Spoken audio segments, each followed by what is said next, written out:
tá sé dulta bhaid mar manistíocht leis pasáling leis an Roigan son ag Brian sin chun Jonathan lein a bhaintach siar an sa chu bhd le meharnis I mirt an na stúm isteach is grín captain an ard le Donahue ach bhí ferch leistíir de ferry ra gemach fósta Kerry Buckley nach ní mór na scór na fáite Johnny Buckley I gabna saha hín an sunnach an carú ceann achas leorach an iad a chuir chláir a scóir.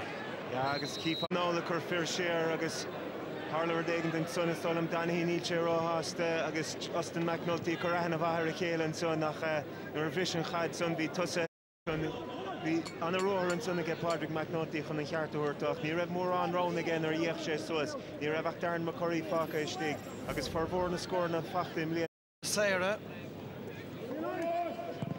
Agus an ceann sanna bhfuil chuir ar dheis agus ar fóraí le níl, díreach leistigh an gúile agus tá míad cáir maisin. Ja, na scór again.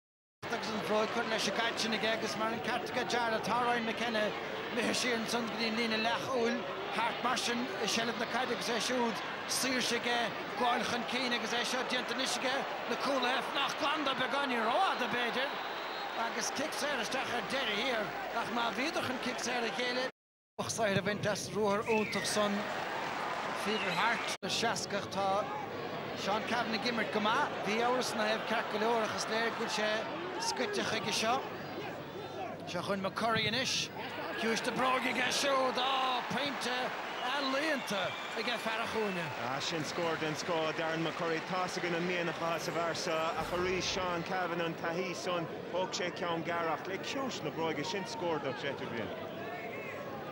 Sogdi Marks must be Lushach, Lushach Tapik, Milan Tenant Cousin to Host Soccer because Vian de Hana, she hinish Tachan Sogdi Fitzgerald. Tyrone did she in here that it get oak, my Yedin to the Nechremer. An desog har bheith crínige Crowley machchan sagadín glihan grí lein ríist Johnny Buckley inis ach ní lethecin de co chuniad a hena croach táige mórn scuilte féig egus má bhí ceann Darren McCurry go má a son gach piúch unchortha leis. Ja, agus sin ar fád a caid míall ar an díon chosin de cha slíomháin chun bótain there agus Respond David Moore dún chun sé sin dhéanamh agus Darren McCurry chun na ceartúirta ciúis na bróige dáda chuig chuige slatam stop sa chuig seachtaí. An na cairn teachtamach an dúise sé bellin sunnach ina heilehaniste go scuilte bhuaig trasna na Parkinson, Matty Donnelly.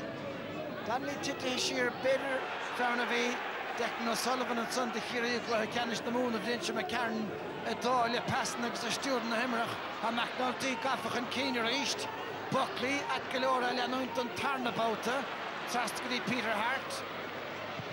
On Getog Hart. Agustar shit Sostistig, Finn Goti Bana, Ort Finterist. Ja, een nummer gespaasd en zo nou hoort Peter Hart. Zij zijn paar contour. Er heen zich een kien en zo'n kien toe en zo hij veel gespaasd gaat credoen de Peter Hart. Niet heeft zij zijn fish maar score agus. Get Tyrone, Royhan, get Kerry Buckley, Tachtlastig and son. The Verticogus Oversposh, Troy Gech, Colum Cabinet, Dulcian, Rona McNabb, Agus Cola Kinyonoch, Agus Tan Teleputcher Harnash, they get Tyrone, it's Agus Gadain Fenin kicks there, Homa. Ja, near a vein and there get Johnny Buckley and Bolton from Password, Agus Fluchshed, Agus Shane has Dino Tyrone, go ready, Shistahunta, Agus Spunished and Hadwaha, Hanishan Frehunsi Rish and Rodawaha. Shochan McCarn. Maher, the Spontan Tavlinacha, Nish Pertown, agus Cashe, Foil Reglish, a Belchuk, a Tape, Gimmick, Christigan Maharvish. Immer time the clash of me on Sunner McCarn has begun in better get on Rator second Delaware.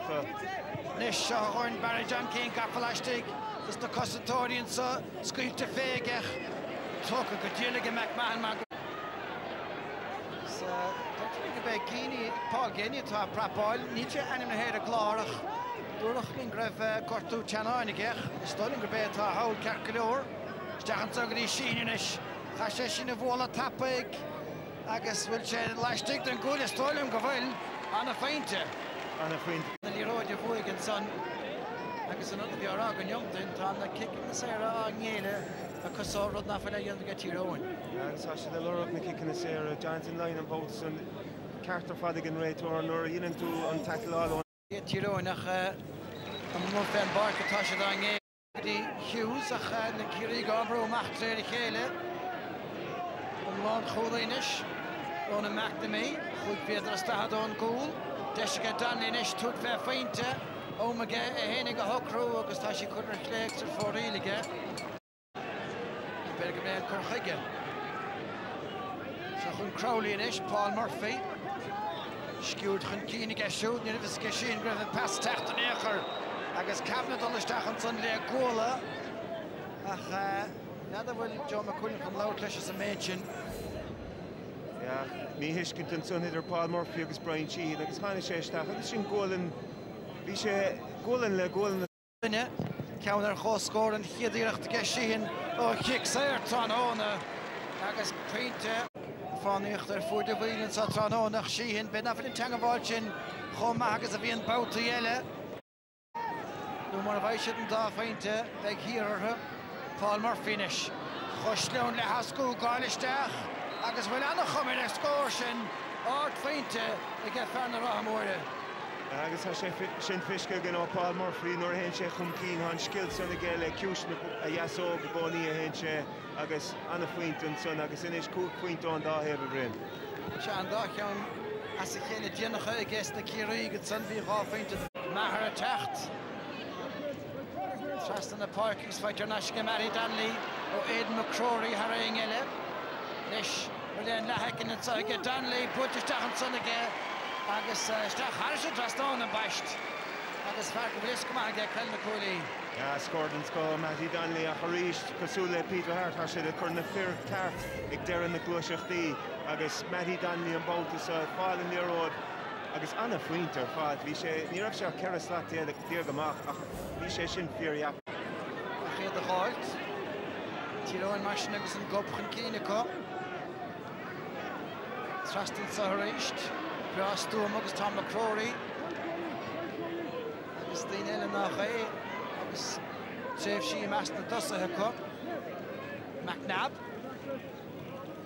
Frahí maith an fersa tá neartán agus sin telbhicimrád agus é féhrú héchar sin de róthar go daon féin deisir scór aige anna féintear fad agus bhí ráfacht de Kerry sna ceathrú sciúd chum cínig an versan. An immer Tyrone an McNabb agus sé seán fearratha tuairt Tyrone amachchas na cúlathe a gur ar núnsaí a héananis Peter Hartach an fersa mar a dúríos le den ómatí nuas aníireachta dhéanamh aige agus Nuamh go háirthe go dtí seo. An bainistóir sásta den bhfuil fisce aige. Trastan na parka chomhad le Jonathan Lyon aige Kerry. Isteachtaí Buckley-inis. Tá ómaige siúd Mark Hogan bhfuil is brúchbun teach aige tága dain anna scór ó hebh an láimh diise ó neasóg. Anna scór aige Johnny Buckley agus tá cuma san ón agus tá fisce aige na mléana sa trá anna chrín ar fad an boutas ar i asóg agus anna ná ní bheith rénaigh féin spéide go leothasá. Danahí anna chiúninmh.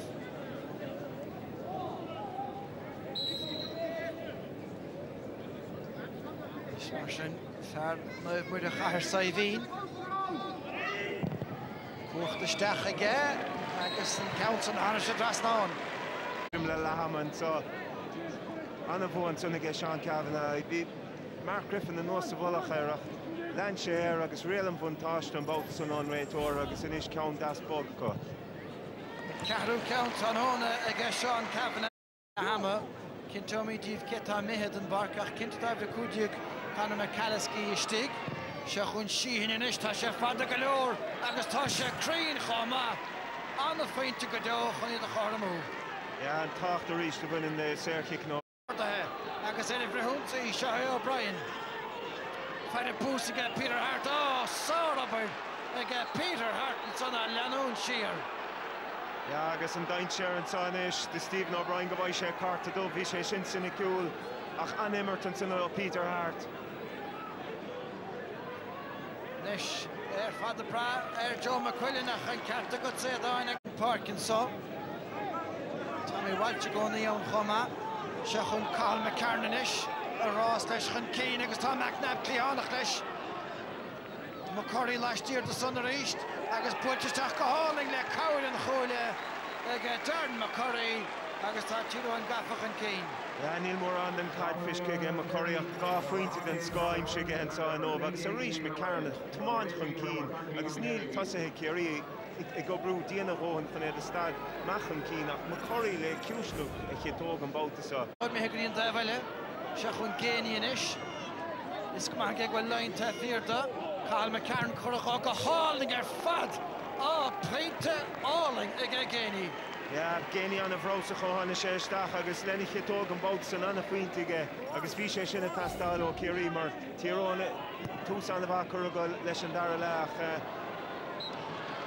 nuair a chas sé isteach an báta san bhí brúar ach anna faointige dó ag Páil Géine.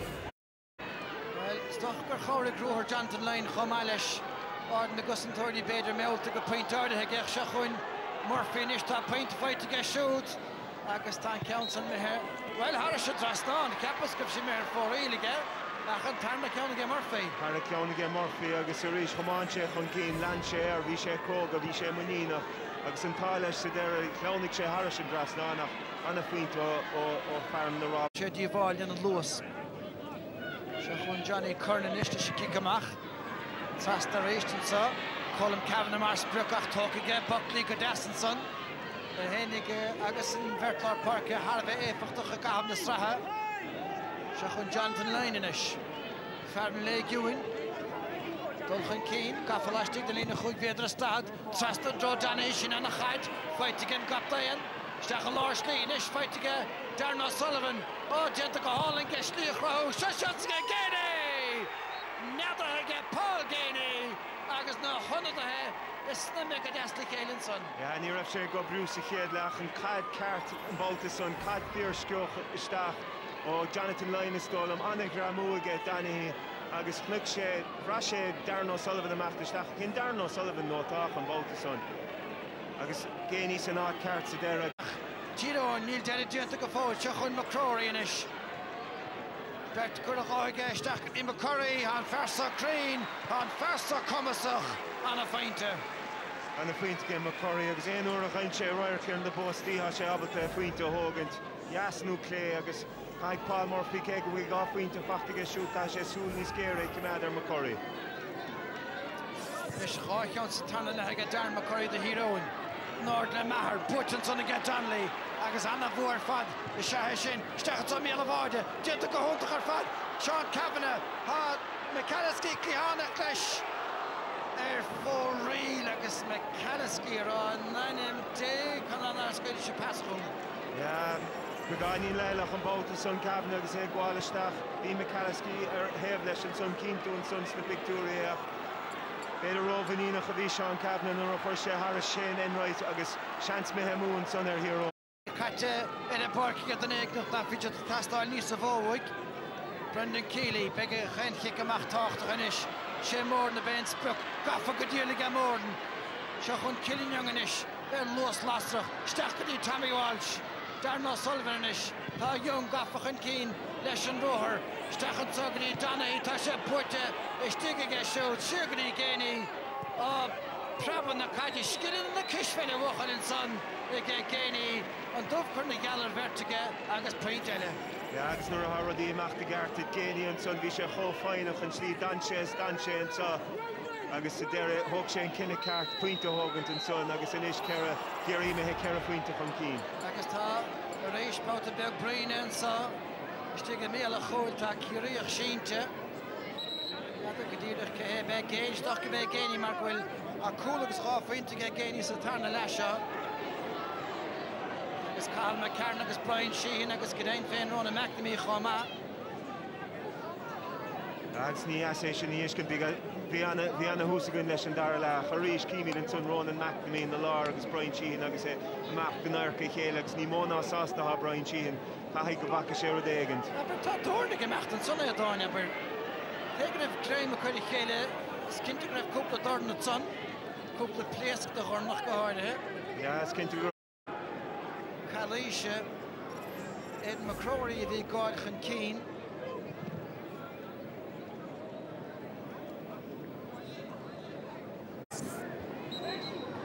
McCurry agus bheitsa ar an tríú ceanna gas sa tarna le. Tá ar a dheachsach an barc. Darren McCurry anach Stachel Raha, Jan Bigashoot, Satrian Lord, and Ish Stachni Maher.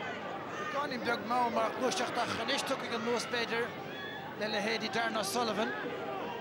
Stachel Tuggy Tommy Walsh. Klein better shoot, it was. Put the Stachor, Joe Donaghy Gags, Mavi Kapna Gamasi Hiedla, and Donaghy Gach Pirko Massa Tanala, Shachon Darna Sullivan, Hon Slacht, Agus and Dleimolig, a Hor Eringlo Shachson. Yeah, I guess we Tommy Welch did him good Talavan Bolton. Darren McCurry, Shachas and Dasso, Gahu Sergeant, Hito, Cura Varas and Sonaga, Agus Pashtin Nifson of Adons, Mary Dunley, Dirigay Garamach, Achtoka Gahal and Steve Lawrence, Paul Murphy, halfway to get Murphy, Johnny Curran, Wachel, Shin Savoil, Kinuno. Shin Savoil, Unto, Johnny Curran from the Charter, Ann Emerton, son of Paul Murphy, Tomant from Keen, either Bert Hulahay here on, because we chance again, son, Kerry Pigani Nasroyer. Well, you know, a Ginu, those sheets are in the Marson, Curran Lee and the Murphy. Ach, Martin should go forward. Murphy initiated stop Hurla Peter Hart. Anna Chreisa Chlaya, Diagrish, Handed Bertha on Dahev, McNabb, Darren McCurry Nish, Stachan George Peter Hart, and Hidden Kuraga Shane Enright, Kyle Dirk Stachan John Hool, Mesha Sostele Painte, Shirnta, Asha the Dirk Pool, Kola Rebrew, Lagastasha Kuraharish at Rastan and Sunnystig. Joe McMahon, a James Homas, the Haga Sean, Johnny Buckley, a Corach, Agus, a cousin could say, and kicking us in no Duke, Little Darren McCurry-ish, Hunan Varna, Eve Goha Fainte, Ags and Merchant, Gent again McCurry, Hideki, McQueenic, the Havas, Coscore, no Bolia Painter, Kasha de Vortant, the Half Fainter, the lead, the Ship Painter, Varna, the lead, Fighter Nash, again Kavanagh. Ja, agus mar dúris bíon beste se na himúl fós, cai sé buchan le gáfuinte, cai sé den ismeach ar núnsaí, ní hen bhas an córas cosanta sunna bheith cógus gan éon fuintí ar gláras chláras scóra. Ja, seo, bhí féil fadagain, mí féil an de bliana se caite leis na trócaig, chluile cheannis na hair na gáhíle succeedíag na Kerry, fáidir ó tarnais a cholam cópar bhachal. Das tú iscin colam agus é tastáil agus chad é mar ón tachtasteach léthe agus léthe cruig. Kerry chun cín le puint agus cha sé chodas an farsa is an tarnais. Ord chorcanis, in ord dhéin, in ord le Colm Kavanagh. Tá na cuimhánig a bhachal a déanamh i míle díhal an sa son na cúise de híróin. Darren McCurry, íse le geisiút chofad le PJ Lavery, gafalaistí go bhfuil anna chosantan son. Lappa síte stachan son ag Sada be Jonathan Liney is in Stirling Grbé, ach Marco Shane is Shellid na Caide. Sparstuk and Sunda, Johnny Buckley, Shachon Cooper, and Hid, Haiden of Lackage, Lestard, Darren O'Sullivan, Stachan Tuggy Gainey, Torst Marimert, Amachatona, Tammy Walsh, Keen and Hale Coracach, Rona McNamee, Jennifer. O Serki can Susgadisa. Chuck Kavanagh, Agus Sinead Shew Cananu, Agus Sean Kavanagh, Farhiro in the Flach Glanda, Jeff Agameter, Vetach. Goal and Sunda, Shigri Maher, Ashashuchan to Fest score, Agus Tana Humaka Dower Shin, Nether more passive in Sunsach Wushacht, Ach, we look Sayer Derrica. We look Sayer Sedere, so the Anna Faint to Godor again, Anthony Maher, Agus Farsa, Anna Fellador, Father, Agus Lyric Chashin, Agus Lyric Chashin, Kush LeBroy on boats and Harris Drasnan, a Kerry Anna in her father, Agus, and talking Nishagun in the Lahedi, Gooch. An guide, I say, an guide for Minicus is fair to Kerry on a shell of a Himad. Martian on a deal, Dianach Klinik, Dianach Cool, Deshna Scorala, and Son Marakin Shabach, Dianach Cool and that the hero in the stall, you make a paint shot. Daldukasha, PJ Lavery, Sean Kavanagh, Las Mocha, Kavanagh Gale of the Kaide, Achtan Pass me, Reinach, Tishk, Kalishev, Dienter, Stolen reached. This is more Kiona Son over Mehagunna, Jonathan Lyon, Keefa Lava and Son. I know it's Grim, Conal McCann, Agus, Inish Count, Sheen Pia reached, Darren McCurry. Agus and back Cooper, Nish Fimmer, Inch, the Croak, Fact, Tom of the Vienta, Isturu, Las Mochen, Lina, Lawn, Tussig, Fionn Fitzgerald, Shigri Cooper, Adura Chef Escor, Saston Khoon, Donaghy mar spruch, fight to stick again Donaghy, Tasha shoots us the paint. Bedigraf saw Books at home and son, Achtan paint to Clara. They get Jonathan Lyon and son, Conection of Buchtant, Hunt Keener, Peter Hart, Achtan Tyrone, the Tachtan Mahur, Shachun Kavanagh, and Hush came Native. Sheeran saw, Kasha Tachtan Hussey, Gimek Schlieg and Vroig, Achavle Chabelle, Mary Donnelly, Bunting a show that Cook, Dreadfire. On Coole, Eder Tyrone, agus Peter Arthur Reinahe and the Sand of the Unsahoon. Yeah, force the cover in, Shin Better and Chance.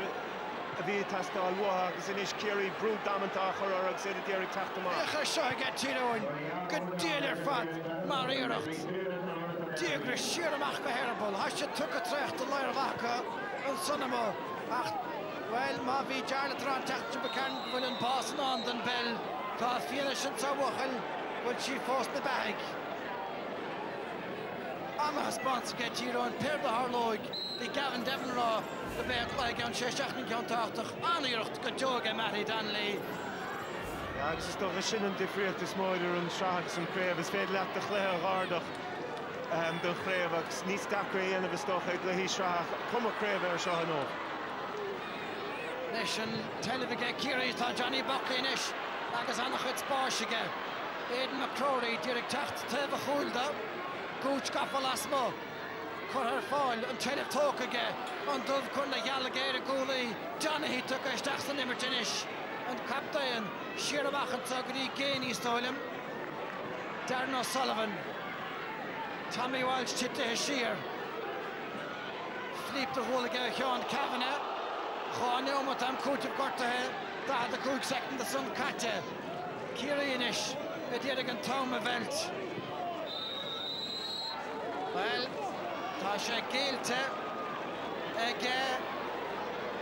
and David Morn, Augusta Tyrone, Eden Day, Dedic and Sa Inish. The Vulture Unta. Drama Shiramaka Herabovish. Shachun Joe Moore Onomi. Part Lashtigda, Far Aragal Hiroin. Farren Legu in a custom to Kerry. Stechan McCurry, Roar Maga Johnny Buckley, a fighter shoot, a paint again. Will do in Amoko. 14, Tyrone, 17 points. Agus Édenta and son agus Kerry Slán mar sin agus Tyrone di cháilethe godi Ryan Ado don Taysúr Shachoing agus Lech na Himmerha Paul Gainey Tasha Tagach and Larting Paul in the first instance. I suppose important to know Kerry now are safe and another season for Division 1. Yeah, that's about it. That's all we can take from today. We stayed up in Division 1 and it was a poor enough performance in the first half, and we just dug deep in the second and we got a result, which is, you know, what we came up there to do. I suppose we knew that this was going to be really important for both sides because Tyrone could have put ye down, ye put Tyrone down effectively today. So was there more intensity from a player's point of view than any of the other games that you played in the league so far? No, to be honest, there wasn't. It was intense, but I think that's just the way the importance of the game, I suppose, and it was kind of a championship game. Both teams had to win, you know, it was kind of championship style. But no, look, as I said, we're just happy to get out of here with a point and stay up in Division 1 for next year. All right, well, let's do Lech na Himmerha agus agradam Lech na Himmerha ag Jarlath and Sunday. So Paul Gainey is Lech na Himmerhan Sotra Nona agus Tres Limid le shoot.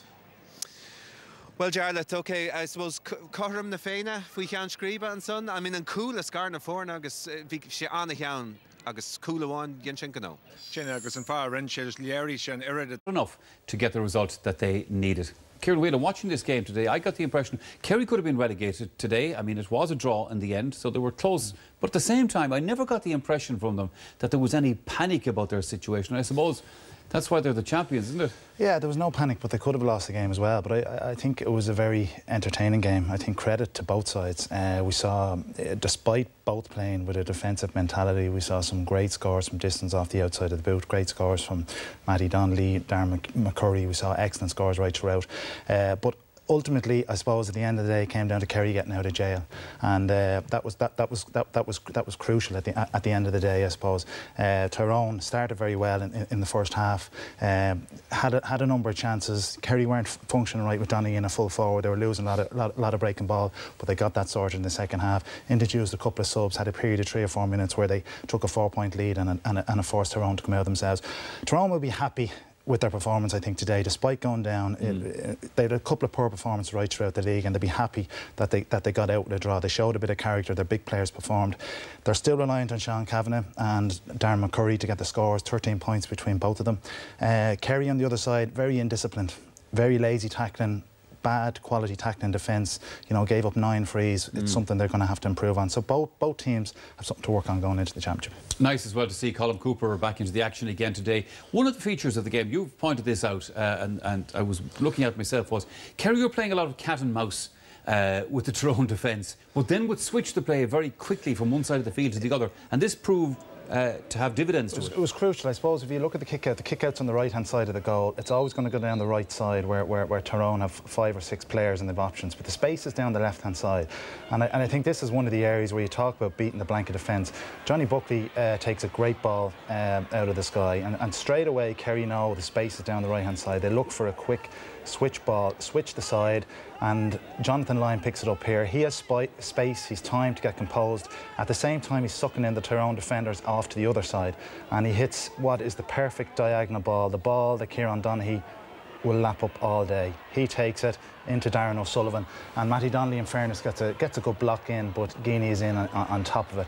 And I think this tactic it's a tactic that probably Dublin don't have, and it's very effective for Kerry. We see it here again, ball down the flank, and you're sucking in 6 Tyrone defenders, and Darren O'Sullivan hits a diagonal ball into a position where it's 2-on-2, and that's ultimately how you beat a blanket defence. Donaghy takes it down, and Keeney comes in with a great score. We saw Cooper do the same when he came in for the final score to put them a point ahead. So it's a dynamic of Kerry's game that's very effective at beating the blanket defence. I suppose to sum up, Tomas, from a Kerry point of view, this league campaign would have worked out pretty much as you would have expected for Kerry. Didn't set the world on fire, stayed in Division 1. Job done, would that be fair enough? Yeah, I think it's been very up and down. From my point of view, I think for the last couple of years Kerry have been slow starting, but once they got started they motor on ahead. This year it's been a good performance, poor performance. Kerry people were very disappointed with last weekend's performance against Monaghan, especially at home, but they came up to get a result and they got the result. I think there's a lot of work to do though. I think after winning in All-Ireland it's very, very hard mentally to get yourself right. You think you're right but you're not. So they'll have a tough 4 or 5 weeks before they go back into championship. So I'd be cautious still about Kerry. You know, I wouldn't be as happy as other people are. Bit of work. Usual story from Kerry, isn't it? Usual.